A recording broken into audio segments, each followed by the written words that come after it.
ಅವಧೂತರೆಂದರೆ ಅವರ್ಯಾರವ್ವ, ಅವರಿಗೆ ಸರಿಸಮರಿಹರ್ಯಾರವ್ವ. ತವ ಮುಕ್ತಿಯ ಪದ ಸೂರ್ಯಗೊಂಡವನವ್ವ, ಭುವನದೋಳ್ ಶಿವನಾಗಿ ಮೆರೆಯುವನವ್ವ. ಅವಧೂತರೆಂದರೆ ಅವರ್ಯಾರವ್ವ, ಅವರಿಗೆ ಸರಿಸಮರಿಹರ್ಯಾರವ್ವ. ಆ ಎಂದರೆ ಆಸಪಾಸಗಳೆಲ್ಲ ವರ್ಜಿತನವ್ವ, ಆದಿ ಮಧ್ಯಾಂತರ ನಿರ್ಮಲನವ್ವ. ಅವಧೂತರೆಂದರೆ ಅವರ್ಯಾರವ್ವ, ಅವರಿಗೆ ಸರಿಸಮರಿಹರ್ಯಾರವ್ವ. ವಾ ಎಂದರೆ ವಿಷಯ ವಾಸನೆಗಳೆಲ್ಲ ವರ್ಜಿತನವ್ವ, ಒಲವಿನ ದೇಹ ವಿಮಾನವ ತೊರೆದವನವ್ವ. ಅವಧೂತರೆಂದರೆ ಅವರ್ಯಾರವ್ವ, ಅವರಿಗೆ ಸರಿಸಮರಿಹರ್ಯಾರವ್ವ. ಧೂ ಎಂದರೆ ಧೂಳಿಗಾತ್ರನೆ ಸಂಸಾರ ಬಂಧನ ತೊರೆದವನವ್ವ. ಮಾನ ವಿಮಾನ ಧೂಳಿನ ಸಮನೆಂದು ಬಿಟ್ಟವನವ್ವ. ಅವಧೂತರೆಂದರೆ ಅವರ್ಯಾರವ್ವ, ಅವರಿಗೆ ಸರಿಸಮರಿಹರ್ಯಾರವ್ವ. ತಾ ಎಂದರೆ ತತ್ವಮಸಿ ಲಕ್ಷಾರ್ಥವ, ತಿಳಿದು ತನ್ಮಯನಾದವನವ್ವ. ತಿಳಿದು ತನ್ಮಯನಾದವನವ್ವ. ಅವಧೂತ ಪದಕ್ಕೆ ಸರಿಯಾರವ್ವ, ಕೊಳಹಳ ಈಶ ಕೆಂಚೇಶ ಅನ್ನೋವ. ಅವಧೂತರೆಂದರೆ ಅವರ್ಯಾರವ್ವ, ಅವರಿಗೆ ಸರಿಸಮರಿಹರ್ಯಾರವ್ವ. ಪ್ರೇಕ್ಷಕರೇ, ಇದುವರೆಗೂ ತತ್ವಪದವನ್ನು ಕೇಳಿದ್ರಲ್ಲ. ದಿನನಿತ್ಯ ಚಲನಚಿತ್ರ ಗೀತೆ, ಭಜನೆ ಗೀತೆ, ಭಕ್ತಿಗೀತೆ ಇತ್ಯಾದಿ ಗೀತೆಗಳನ್ನು ಕೇಳಿದ ನೀವು ಅವಧೂತ ಪರಂಪರೆಯನ್ನು ಪರಿಚಯಿಸುವ ಬಹು ಅಮೂಲ್ಯವಾದಂತಹ ಸಾಲುಗಳನ್ನೊಳಗೊಂಡ ಒಂದು ಗೀತೆ ನಿಮ್ಮ ಮುಂದೆ ಈಗ ಪ್ರಚುರಪಡಿಸಲಾಯಿತು. ಇದನ್ನು ಪ್ರಚುರಪಡಿಸಿದವರು ವೃತ್ತಿಯಿಂದ ವಿಶ್ರಾಂತ ಪ್ರಾಂಶುಪಾಲರಾಗಿ ಧಾರ್ಮಿಕ ಕೈಂಕರ್ಯಗಳಲ್ಲಿ ತೊಡಗಿಸಿಕೊಂಡಿರುವಂತಹ GS ಕೆಂಚಪ್ಪನವರು. ಆತ್ಮೀಯರೇ, ಬಿಸಿ ಸುದ್ದಿ ನ್ಯೂಸ್ ಪೋರ್ಟಲ್ ಚಿತ್ರದುರ್ಗ ಅರ್ಪಿಸುವ ಕೋಟೆನಾಡಿನ ಸಾಧಕರು ಮಾಲಿಕೆಯಲ್ಲಿ ಇಂದು ನನ್ನೊಟ್ಟಿಗೆ ಅತಿಥಿಯಾಗಿ ಭಾಗವಹಿಸಿರುವವರು GS ಕೆಂಚಪ್ಪನವರು, ಐಮಂಗಳ ಕೊಳಾಳ್ ಗ್ರಾಮದವರು. ಇವರು ತಮ್ಮ ವೃತ್ತಿ ಬದುಕಿನ ಜೊತೆಯಲ್ಲಿ ಅವಧೂತ ಪರಂಪರೆಯ ವಾರಸುದಾರರಾಗಿ ತಾವು ಶೈಕ್ಷಣಿಕ ಮತ್ತು ಧಾರ್ಮಿಕ ಹಾಗೂ ಸಾಮಾಜಿಕ ಕ್ಷೇತ್ರಗಳಲ್ಲಿ ಕಂಡುಂಡಂಥ ಹಲವು ಅಂಶಗಳನ್ನು ತಮ್ಮೊಂದಿಗೆ ಹಂಚಿಕೊಳ್ಳಲಿಕ್ಕಾಗಿ ಬಂದಿದ್ದಾರೆ. ಅವರನ್ನು ಈ ಕಾರ್ಯಕ್ರಮಕ್ಕೆ ಅಭಿಮಾನದಿಂದ ಸ್ವಾಗತಿಸಿದೆ. ಸರ್, ತಮಗೆ ಅಭಿಮಾನದ ಸ್ವಾಗತ. ನಮಸ್ಕಾರ. ನಮಸ್ಕಾರ. GS ಕೆಂಚಪ್ಪನವರು ವೃತ್ತಿಯಿಂದ ಪ್ರಾಂಶುಪಾಲರ ಹುದ್ದೆಯವರೆಗೂ ನಿಭಾಯಿಸಿ ಹಲವು ಮಕ್ಕಳಿಗೆ ಮಾರ್ಗದರ್ಶಕರು ಮತ್ತು ಪ್ರೇರಕರಾಗಿ ತಮ್ಮ ಬದುಕು ಕಟ್ಟಿಕೊಟ್ಟವರು. ಅದರ ಜೊತೆಯಲ್ಲಿ ತಮ್ಮ ಬಾಲ್ಯದ ಬದುಕನ್ನು ಒಮ್ಮೆ ಮೆಲುಕು ಹಾಕೋದಾದರೆ ನಿಮ್ಮ ಬಾಲ್ಯದಿಂದ ಬೆಳೆದು ಬಂದಂತಹ ಸಂಕ್ಷಿಪ್ತ ಪರಿಚಯವನ್ನು ನಮ್ಮೊಂದಿಗೆ ಹಂಚಿಕೊಳ್ಳಿ ಸರ್. ಸರ್, ನಮ್ಮದೊಂದು ಇಡೀ ನಮ್ಮ ತಾಲೂಕಿಗೆ ಅದೊಂದು ಗಡಿ ಗ್ರಾಮ. ಸುತ್ತ ಬೆಟ್ಟಗುಡ್ಡಗಳಿದಾವೆ. ಬರೀ ಜಾನುವಾರುಗಳನ್ನ ಸಾಕೊಂಡು ಜೀವನ ಮಾಡ್ತಕ್ಕಂಥ ಕಾಲ ಅದು. ನಮ್ದು ಊರಲ್ಲಿ ಅತ್ಯಂತ ಕಡು ಬಡತನದ ಕುಟುಂಬನೇ ನಮ್ದು. ವಿದ್ಯಾಭ್ಯಾಸ ಮಾಡೋಕ್ಕೆ ನಾವು ಪ್ರತಿನಿತ್ಯ 14 ಕಿಲೋಮೀಟರ್ ಪ್ರಯಾಣ ಮಾಡ್ತಿದ್ವಿ ಹೈಸ್ಕೂಲ್ ವಿದ್ಯಾಭ್ಯಾಸ ಮಾಡೋದಕ್ಕೆ. ಯಾರೋ ಪುಣ್ಯಾತ್ಮರು ಬಸ್ ಸಾಹುಕಾರರು ವಾಣಿ ಬಸ್ ಅಂತ ಇಟ್ಟಿದ್ರು. ಅವರು 100 ಜನ ವಿದ್ಯಾರ್ಥಿಗಳನ್ನ ಆ ಬಸ್ಸಲ್ಲಿ 3 ವರ್ಷಗಳ ಕಾಲ ಫ್ರೀ ಕರ್ಕೊಂಡೋದ್ರು. ಆ ಪುಣ್ಯಾತ್ಮರಲ್ಲಿ ಸ್ಮರಣೆ ಮಾಡ್ತೀನಿ. ನಾನು ವಿದ್ಯಾಭ್ಯಾಸಕ್ಕೆ ಅವರೊಂಥರ ಬೆಂಬಲ ಕೊಟ್ಟಂಗಾಯ್ತು. ಓಕೆ. ಹಾಗೆ ಹೈಸ್ಕೂಲಲ್ಲಿ ನಮ್ಮ ಮೇಲೆ ಪ್ರಭಾವ ಬೀರಿದವರು ಅಂದರೆ ಒಬ್ಬರು ಇಂಗ್ಲೀಷ್ ಮಾಸ್ಟರ್, ಅವರು R ಶಿವರುದ್ರಪ್ಪ ಅಂತ. ಅವರ ಪಾಠ ಪ್ರವಚನ ನಮಗೇನೋ ಒಂದು ಮನಸ್ಸಿನ ಮೇಲೆ ಬಾಲ್ಯದಲ್ಲಿ ಪ್ರಭಾವ ಬೀರಿತ್ತು. ಅದರ ಮೇಲೆ ನಂತರ ನನಗೆ ವಿದ್ಯಾಭ್ಯಾಸದ ತುಂಬ ಕೊರತೆ ಆದಾಗ ಮುರುಘೇಸ್ವಾಮಿ ಮಠವನ್ನು ಸೇರ್ಕೊಂಡೆ. ನಾನು 8ನೇ ಕ್ಲಾಸಲ್ಲಿ ಮುರುಘೇಸ್ವಾಮಿ ಮಠ ಸೇರ್ಕೊಂಡಾಗ ಅಲ್ಲಿ ಒಬ್ಬರು ಗೌಡ್ರು ಅಂತ ಆಡಳಿತ ನಡೆಸ್ತಾ ಇದ್ರು. ಅವರು ಯಾಕೋ ಒಂದು ದಿವಸ ಹುಣಸೆ ಬಲ್ಲು ತಗೊಂಡು ನನಗೆ ಹೊಡೆದ್ಬಿಟ್ರು. ನಾನು ತಪ್ಪು ಮಾಡಿರ್ಬೋದೇನೋ, ಯಾವುದೋ ಒಂದು ಕೂಲಿ ಕೆಲಸ ಕಳೆ ತೆಗಿಯೋಕ್ಕೆ ಕಳ್ತಿದ್ರು. ಅದಕ್ಕೆ ನಾನು ಹೋಗ್ದಿದ್ದಕ್ಕೆ ಹೊಡೆದ್ಬಿಟ್ರು.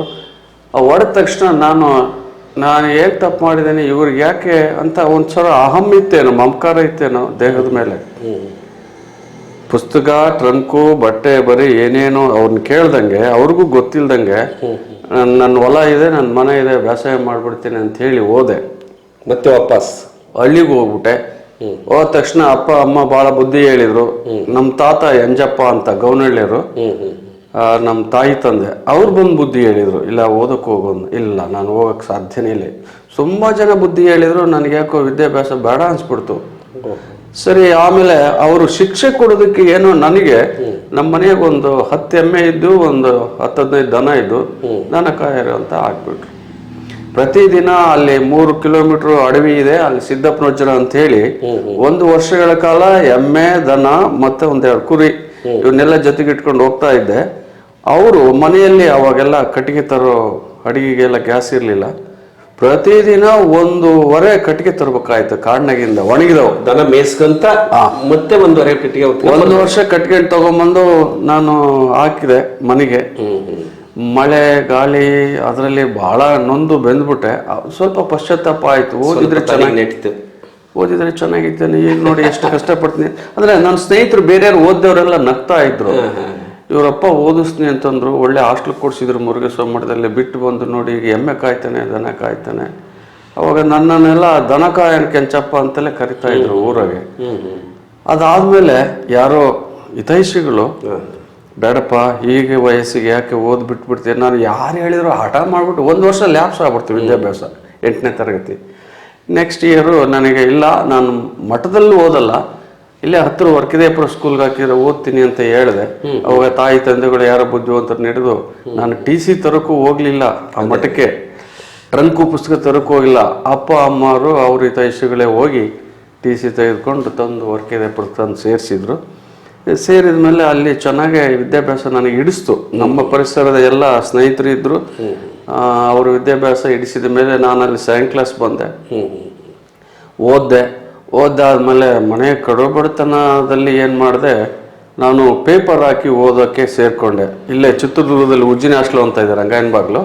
ಆ ಉಜ್ಜಿನ ಹಾಸ್ಟೆಲಲ್ಲಿ ಸೀಟ್ ಕೊಡಿಸಿದ್ರು. ಆಗ ಅದು ನನಗೆ ಹಾಫ್ ಸೀಟ್ ಅಂತ ಮಾಡಿದ್ರು. ಕಡು ಬಡವ ಆಗಿರೋದ್ರಿಂದ ಎಲ್ಲರೂ 60 ರೂಪಾಯಿ ಕಟ್ಟಿದ್ರೆ ನೀನು 30 ರೂಪಾಯಿ ಕಟ್ಟು ತಿಂಗಳ ಅಂತ ಹೇಳಿ ಹಾಫ್ ಸೀಟ್ ಮಾಡಿದ್ರು.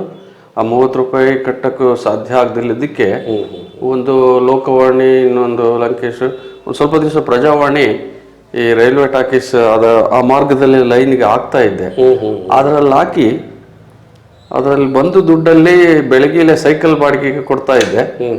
ಆ ಸೈಕಲ್ ಯಾರ್ದೋ ಬಾಡಿಗೆ ತಗೊಂತಿದ್ದೆ. ಅವಾಗೆಲ್ಲ ಬಾಡಿಗೆ ಸೈಕಲ್ ಸಿಗೋ 50 ಪೈಸಾ 1 ರೂಪಾಯಿಗೆ. ಬೆಳಗ್ಗೆ ಹೋಗಿ 1 ಗಂಟೆ ಪೇಪರ್ ಹಾಕಿ ಬಂದ್ಬಿಟ್ರೆ ಅಲ್ಲಿ ಒಂದು ಹಳ್ಳಿ ಮರ ಇದೆ, ಅಲ್ಲಿ ಪೇಪರ್ ಕೊಡೋರು. ಆ ಲೈನ್ಗೆ ಹಾಕಿ ಮುಗಿಸಿದ್ರೆ ಕ್ಲೋಸ್, ತಿಂಗ್ಳಿಗೆ 1 ಸರಿ ಸಂಬಳ ಕೊಡೋರು.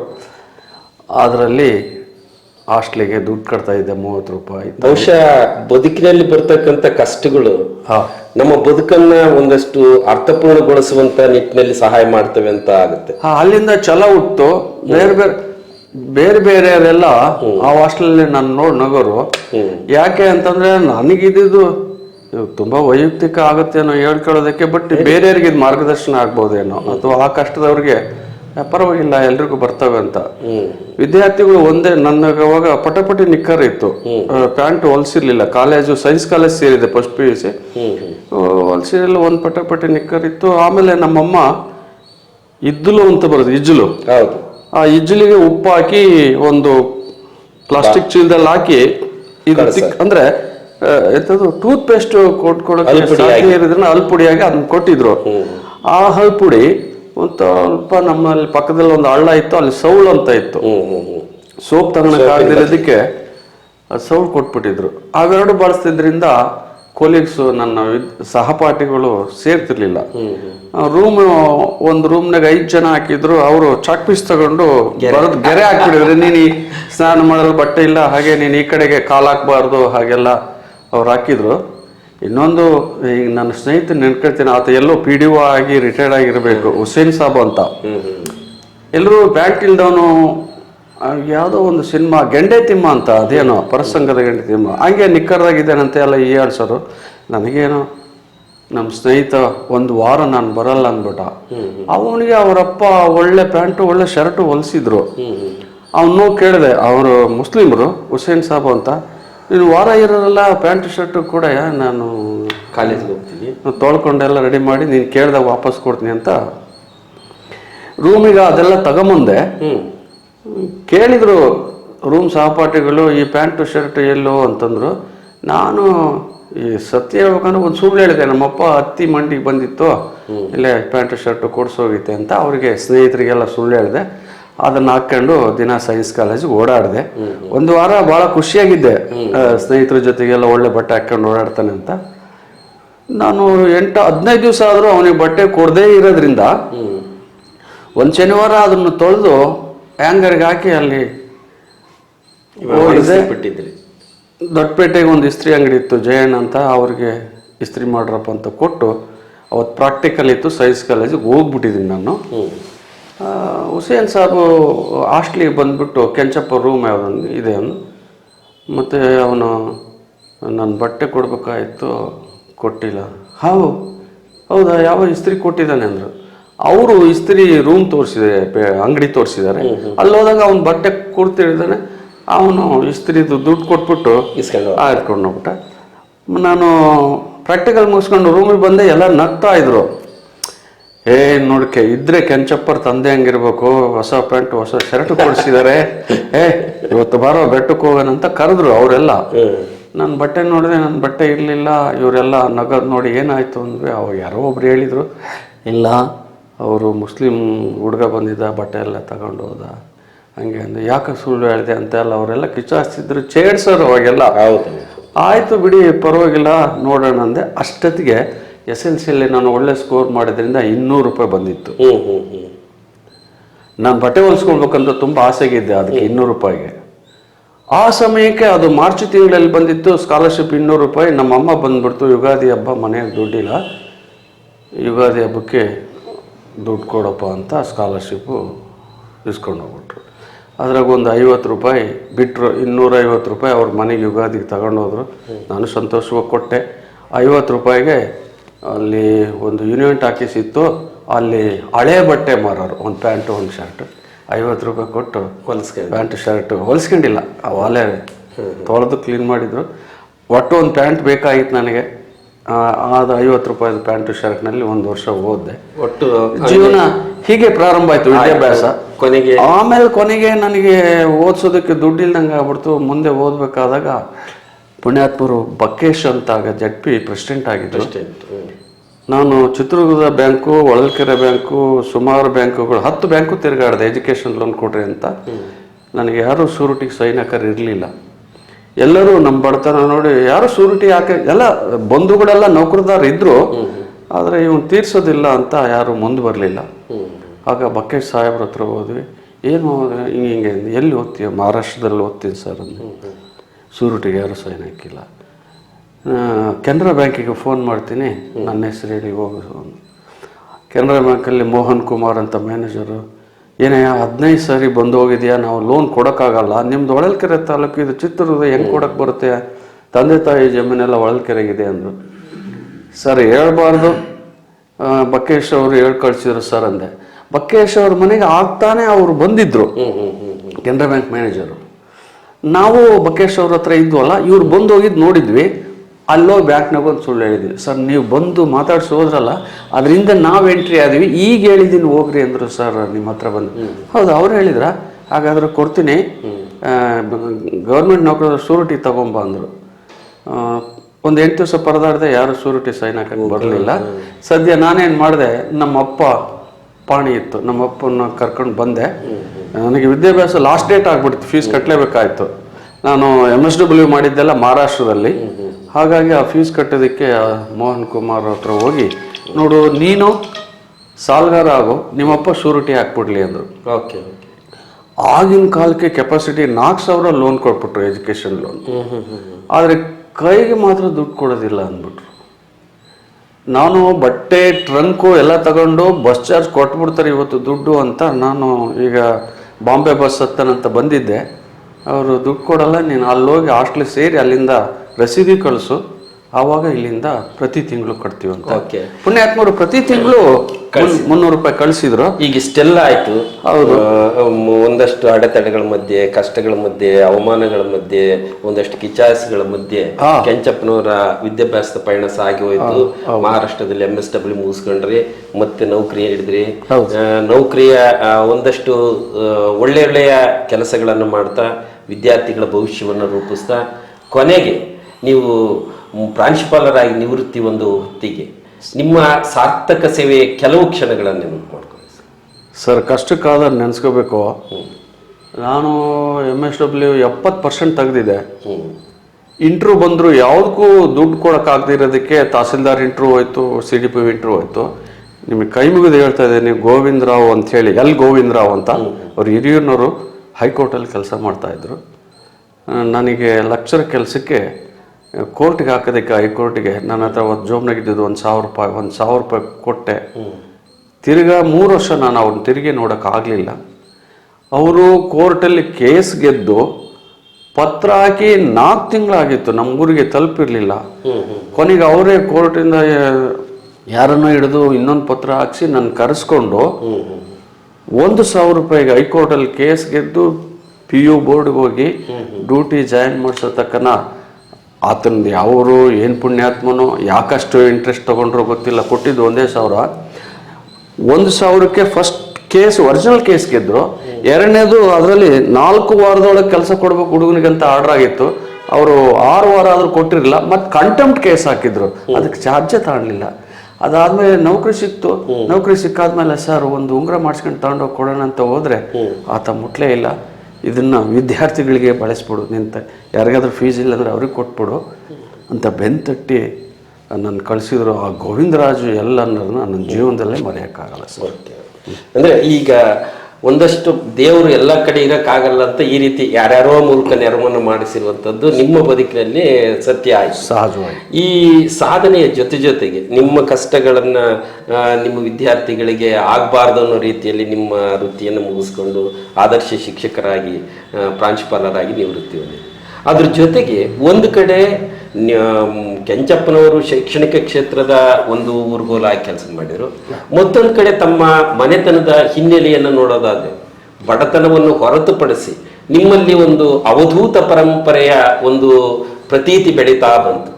ಈಗ ನಮ್ಮಲ್ಲಿ ಅನೇಕ ಜನ ಸಾಧು ಸಜ್ಜನರು, ಸನ್ಯಾಸಿಗಳು, ಮಠಾಧೀಶರು, ಸಿದ್ಧರು ಇವರೆಲ್ಲ ಸಾಮಾಜಿಕವಾಗಿ ಧರ್ಮೋಪದೇಶ ಮಾಡ್ತಾ ಆದರ್ಶ ಬದುಕಿಗೆ ನಮ್ಮನ್ನು ಜನರನ್ನು ಜಾಗೃತಿಗೊಳಿಸುವಂಥ ಕೆಲಸ ಮಾಡ್ತಾರೆ.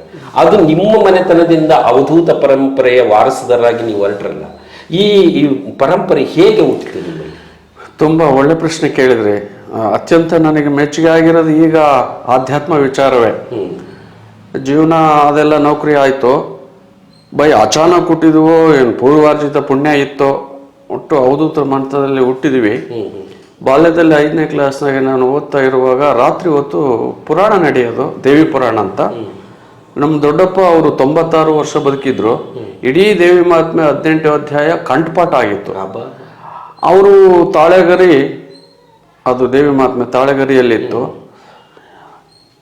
ನಾವೆಲ್ಲ ಹೋಗಿ ಹಿಡ್ಕೊಂಡ್ರೆ ಆ ತಾಳಗರಿ ಸುಮ್ಮನೆ ನಾವು ತಿರುವಾಗ್ತಿದ್ವಿ, ಅವ್ರು ಹಂಗೆ ಕಂಠಪಾಠದಲ್ಲಿ ಹೇಳ್ಬಿಡೋರು ಅಂತ ಒಂದು ಪರಿಸರ ಕೇಳಿ ಇವ್ರಂಗೆ ನನಗೆ ಓದೋಕ್ಕಾಗತ್ತಾ ಅಂತ ಒಂದು ಆ ಪ್ರಶ್ನೆ ಮೂಡಿತ್ತು. ಆವಾಗ ನಮಗಿದೆಲ್ಲ ಹೆಂಗೆ ಬಂತು ಅಂತ ನಾನು ದೊಡ್ಡಪ್ಪನ ಕೇಳಿದೆ. ಅವ್ರು ಹೇಳಿದರು, ನಾವು ಮೂಲತಃ VV ಸಾಗರ ಡ್ಯಾಮ್ ಇದೆಯಲ್ಲ, ಅಲ್ಲಿ ಕಣಿವೆ ಮಾರಮ್ಮನ ದೇವಸ್ಥಾನ ಇದೆ, ಅದರ ಪೂಜಾರು 1750ರಲ್ಲಿ. ಅಲ್ಲಿ ಕ್ಷಾಮಡಾಮರ ಬಂದ್ಬಿಟ್ಟು ಅಲ್ಲಿಂದ ನಾವು ಬರಂಗಿರಿ ಊರನ್ನು ಬಿಟ್ಟು ವಲಸೆ ದನ ಕರುಗಳು ಹೊಡ್ಕೊಂಡು ಒಂದು ಗೂಡು ದನ ಹೊಡ್ಕೊಂಡು ಒಂದು ಬಸ್ಸು, ಕಟ್ಲೆ ಬಸ್ಸು ಅಂತ, ಅದು ಎಲ್ಲಿ ಕಾಲು ಕೆದರಿ ಮಲಗುತ್ತೋ ಅಲ್ಲಿ ನಾವು ಮನೆ ಕಟ್ಟೋಣ ಅಂತ ಅವರು ಸಂಕಲ್ಪ ಮಾಡಿ ಬಂದ್ಬಿಡ್ತಾರೆ ಎಲ್ಲ ಜನ. ಜಮೀನಿದೆ ಬರಂಗಿರಿನಲ್ಲಿ, ಮನೆ ಇದೆ, ಬಿಟ್ಟು ಬಂದ್ಬಿಡ್ತಾರೆ. ಇಲ್ಲಿ ಕೊಳಾಳಿಗೆ ಬಂದು ಮಧ್ಯದಾಗೆ ಕೆಲವು ಊರವರೆಲ್ಲ ತಡೀತಾರೆ, ನಮ್ಮೂರಾಗ ಇರ್ರಿ ಅಂತ. ಇಲ್ಲ, ಸಂಕಲ್ಪ ಹಂಗಿದೆ. ಈಗೇನು ಒಂದು 300 ವರ್ಷದ ಮನೆ ಇದೆ, ಆ ಮನೆ ಜಾಗದಲ್ಲೇ ಆ ಕಟ್ಲೆ ಬಸವು ಬಂದು ಮಲ್ಕೊಳ್ಳುತ್ತೆ. ಅವಾಗ ಕೊಳಾಳ ಜನ ಎಲ್ಲ ಸೇರಿಬಿಟ್ಟು ಯಾರೋ, ಅವಾಗೆಲ್ಲ ಹಿಂದುಳಿದ ವರ್ಗ ಕೊಳಾಳಲ್ಲಿ ಯಾರೋ ಉತ್ತಮ ಜಾತಿಯವರು ಬಂದಿದ್ದಾರೆ, ಶರಣರ ಮಕ್ಕಳಾಗಿದ್ದಾರೆ, ನಮ್ಮೂರನ್ನು ನೆಲಗೊಳ್ಳಿ ಅಂಥೇಳಿ ಅವರೇ ಒಂದು ಮನೆ ಕಟ್ಕೊಟ್ಟು ಒಂದು ಸ್ವಲ್ಪ ಜಮೀನು ಜಾಗ ತೋರಿಸಿದ್ರು. ಹಾಗಾಗಿ ಅಲ್ಲಿ ನೆಲಗೊಂಡ್ಬಿಟ್ಟು ದನ ಕರಿಗೆ ಒಳ್ಳೆ ಮೇವಿತ್ತು, 2 ಕಡೆಗೆ ಹಳ್ಳಗಳು ಇದ್ವು. ಹಾಗಾಗಿ ಅಲ್ಲಿ ನೆಲಗೊಂಡ್ಬಿಟ್ರು. ಆಗ ಕಟ್ಟಿದ ಮನೆ 300 ವರ್ಷದ್ದು ಈಗಲೂ ಇದೆ. ಅದು 48 ಕಂಬದ ಮನೆ. ಅಲ್ಲಿಂದ ಈಗೇನು ನಾವು ಕಥೆಯಲ್ಲಿ ತೆಗೆದುಕೊಳ್ತೀವಿ ಅವಧೂತರು ಕೆಂಚಪ್ಪ ಅಂಥೇಳಿ, ಇವ್ರ ಅಜ್ಜ ಬಂದಿದ್ದು. ಆಮೇಲೆ ಮಾರಿಕಣಿವೆಯಿಂದ ಒಂದು ಬೇವಿನ ಸೊಪ್ಪು ಗಿಂಡಿ ಒಂದು ಭಂಡಾರ ಅಂತ ತಂದು ಇಟ್ಕೊಂಡು ಪೂಜೆ ಮಾಡ್ತಿದ್ರಂತೆ. ನಿನಗೆ ಒಬ್ಬ ಪವಾಡ ಪುರುಷ ಹುಟ್ಟುತ್ತಾನೆ ಅಂತ ಸ್ವಪ್ನದಲ್ಲಿ ದೇವಿ ಅಮ್ಮ ಬಂದು ಹೇಳಿತ್ತಂತೆ. ಹಾಗಾಗಿ ಕೆಂಚಪ್ಪನವರು ಸುಮಾರು 1825-30ರಲ್ಲಿ ಕೊಳಲಲ್ಲೇ ಹುಟ್ಟುತ್ತಾರೆ. ಹುಟ್ಟಿದಾಗ ಅವರಿಗೆ ದೊಡ್ಡ ಕೆಂಚಪ್ಪ ಅಂತ ಹೇಳಿ ನಾಮಕರಣ ಮಾಡ್ತಾರೆ. ಅವ್ರ ಜನ್ಮರಾಶಿ ಹಂಗೆ ಬಂದಿತ್ತಂತೆ ನಕ್ಷತ್ರ ದೊಡ್ಡ ಕೆಂಚಪ್ಪ ಅಂತ. ಅದು ದೊಡ್ಡವನು ಆಗ್ತಾನೆ ಅಂತ ಅವ್ರಿಗೇನು ಗೊತ್ತಿರಲಿಲ್ಲ. ರಾಶಿ ಫಲ ಬಂದಂಗೆ ಜಂಗಮರು ಹೇಳ್ದಂಗೆ ದೊಡ್ಡ ಕೆಂಚಪ್ಪ ಅಂತ ಹೆಸರು ಕರೀತಾರೆ. ಅದರ ನಂತರ ಹುಟ್ಟಿದಾಗಿಂದಲೂ ಅವರು ಮೌನವಾಗಿ ಇರೋರಂತೆ. ನೀನು 2 ದಿವಸ ಊಟ ಇರ್ಲಿಲ್ದ್ರೆ ಅವ್ರ ತಾಯಿನೂ ಕೇಳ್ತಿರ್ಲಂತೆ. ಅಥವಾ ಒಂದ್ ಮೂಲೆಯಲ್ಲಿ ಇಲ್ಲಿ ಕುತ್ಕ ಅಂತ ಹೇಳ್ಬಿಟ್ರೆ ಒಂದ್ ದಿವಸ ಆಗ್ಲೆಲ್ಲ ಅಲ್ಲೇ ಕೂತಿರೋದೆ. ಮತ್ತೆ ಆ ಕಡೆ ಈ ಕಡೆಗೆ ಹುಡುಗರ ಹತ್ರ ಹೋಗಿ ಆಟ ಆಡೋದು ಅದೇನಿಲ್ಲ. ನೀರ್ ತರಗು ಅಂದ್ರೆ ನೀರು ಒಂದೇ ತಂದ್ಬಿಡೋದು ಅಷ್ಟೇ. ಮತ್ ತಿರ್ಗಾ ಹೇಳತಕ್ಕನ ಇನ್ನೊಂದ್ ಕೆಲಸ ಹೇಳತಕ್ಕನ ತಟಸ್ಥ. ಹಾಗಾಗಿ ಹೊಲ ಕಾಯಕ್ ಹಾಕೋದು, ಕುರಿ ಕಾಯಕ್ ಹಾಕೋದು ಒಂದ್ ಸ್ವಲ್ಪ ವಯಸ್ಸಿಗೆ ಬಂದಾಗೆ ಎಲ್ಲ ಆಗ್ತಿದ್ರಂತೆ. ಮನೆಯಲ್ಲಿ ವೀರಶೈವರು ಲಿಂಗಾಯತರು. ಹಾಗಾಗಿ ಅವ್ರ ತಂದೆ ಶಿವಪೂಜೆ ಮಾಡೋರಂತೆ. ಒಂದ್ ದಿವಸ ಅಲ್ಲಿಗೆ ಹೋಗ್ಬಿಟ್ಟು ಸ್ವಲ್ಪ ಅಲ್ಲೇ 8-10 ವರ್ಷದವರು ಕೈಯಲ್ಲಿ ಏನೋ ಇಟ್ಕೊಂಡು ಪೂಜಿಸ್ತಿಲ್ಲ. ಅದೇನು ಅಂದ್ರಂತೆ, ಇದು ಲಿಂಗ ಕಣಪ್ಪ ಪರಮಾತ್ಮ ಅಂದ್ರೆ. ಈ ಪರಮಾತ್ಮ ಯಾಕೆ ಕಲ್ಲಾಗಿದ್ದಾನಲ್ಲ ನಿನ್ನ ಕೈಯಾಗೆ ಅಂತ ಪ್ರಶ್ನೆ ಕೇಳಿದ್ರಂತೆ.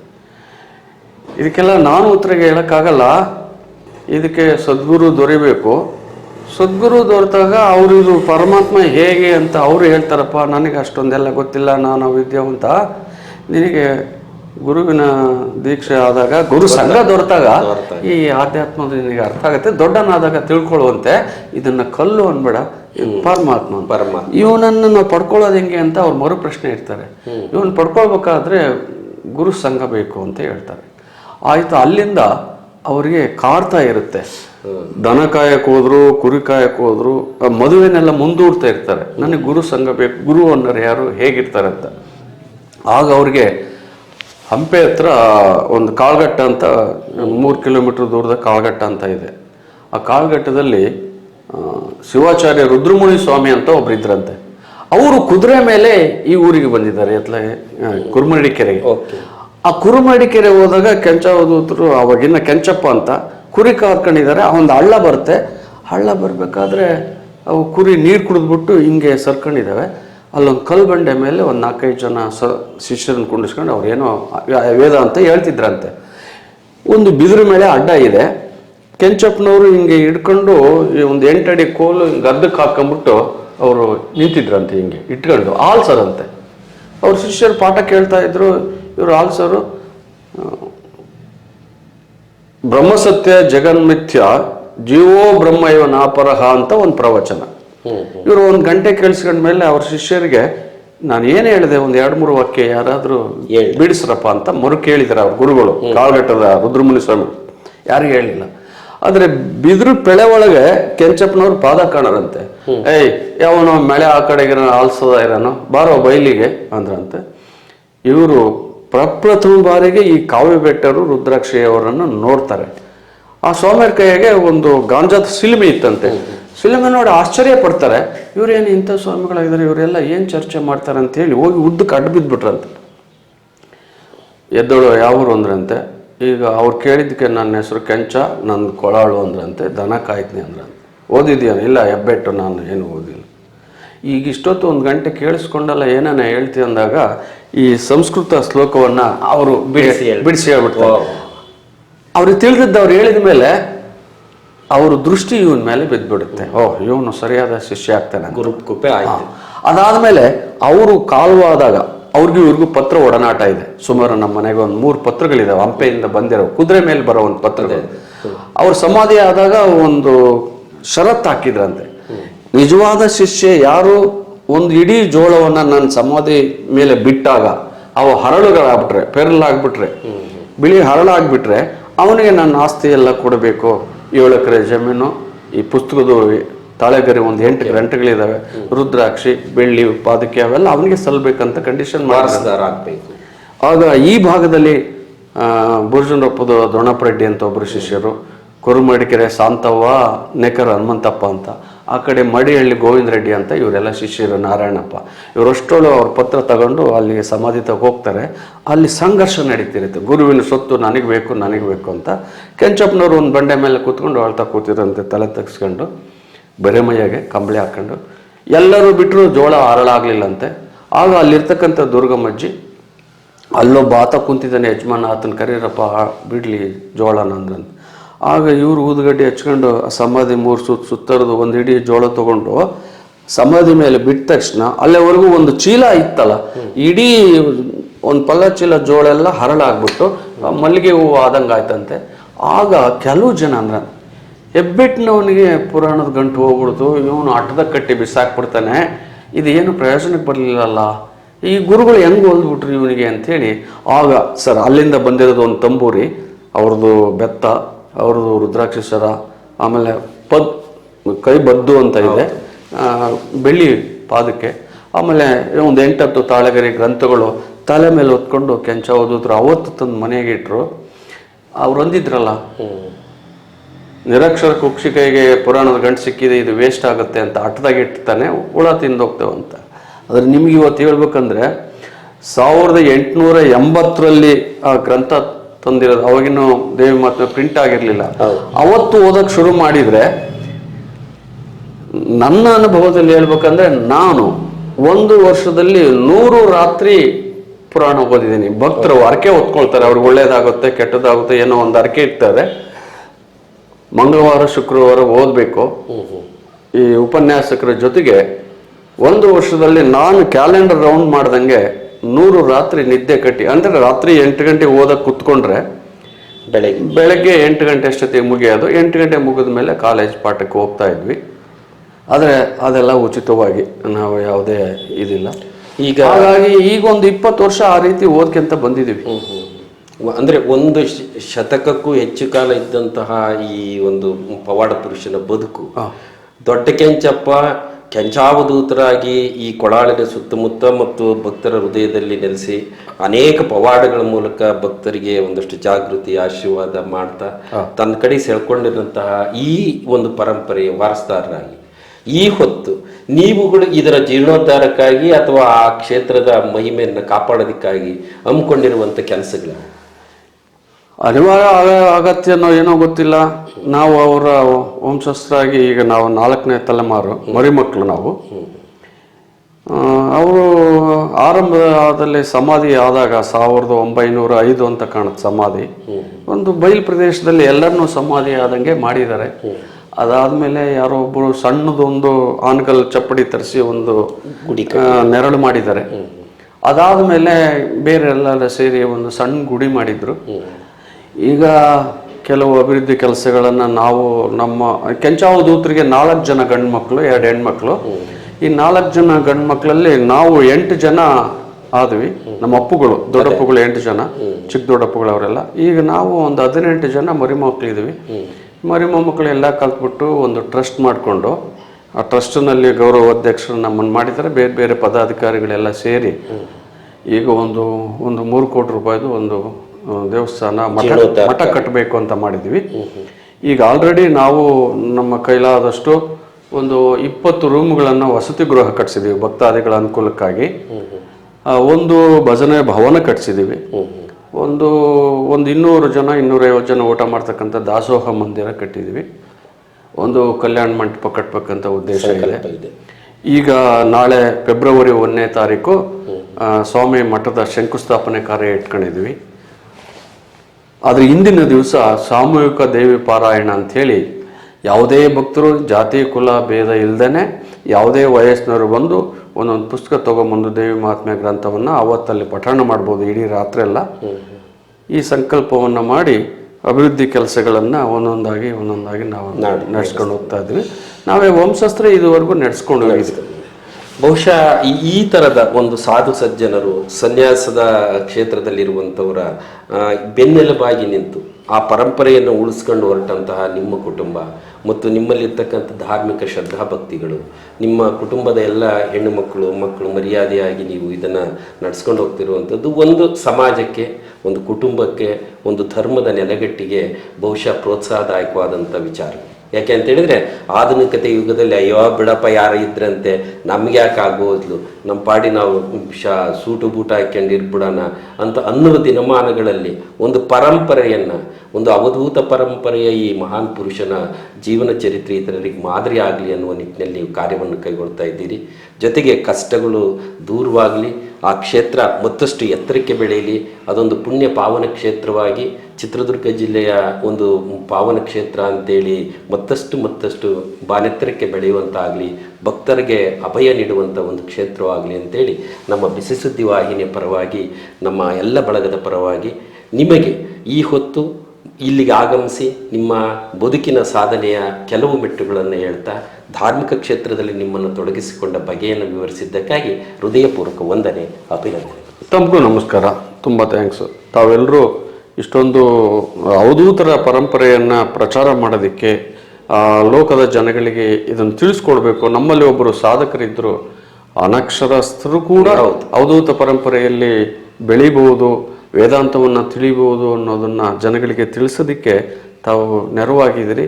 ಹಾಗಾಗಿ ತಮ್ಮ ಸಂಸ್ಥೆಗೆ ತಾವೆಲ್ಲರೂ ಸಹಕಾರ ಕೊಟ್ಟಿದ್ದಕ್ಕೆ ಶ್ರೀಮಠದ ಪರವಾಗಿ ನಾನು ಅನಂತ ನಮಸ್ಕಾರಗಳನ್ನು ತಿಳಿಸ್ತೇನೆ. ಆತ್ಮೀಯರೇ, ಕೇಳಿದ್ರಲ್ಲ, ಈ ಐಮಂಗಳ ಕೊಳಾಳು ಗ್ರಾಮದಲ್ಲಿರುವಂತಹ ಅವಧೂತ ಪರಂಪರೆಯ ಕೆಂಚಾವಧೂತರ ಪುಣ್ಯಕ್ಷೇತ್ರದ ಕೆಲವು ವಿಚಾರಗಳನ್ನು ಅದರ ಗೌರವಾಧ್ಯಕ್ಷರು ನಿವೃತ್ತ ಪ್ರಾಂಶುಪಾಲರು ಆದಂಥ GS ಕೆಂಚಪ್ಪನವರು ನಿಮ್ಮೊಂದಿಗೆ ಹಂಚಿಕೊಂಡಿದ್ದಾರೆ. ಮುಂದಿನ ವಾರ ಮತ್ತೊಬ್ಬ ಅತಿಥಿಯೊಂದಿಗೆ ಭೇಟಿಯಾಗ್ತೀನಿ. ಅಲ್ಲಿಯವರೆಗೆ ನಮಸ್ಕಾರ.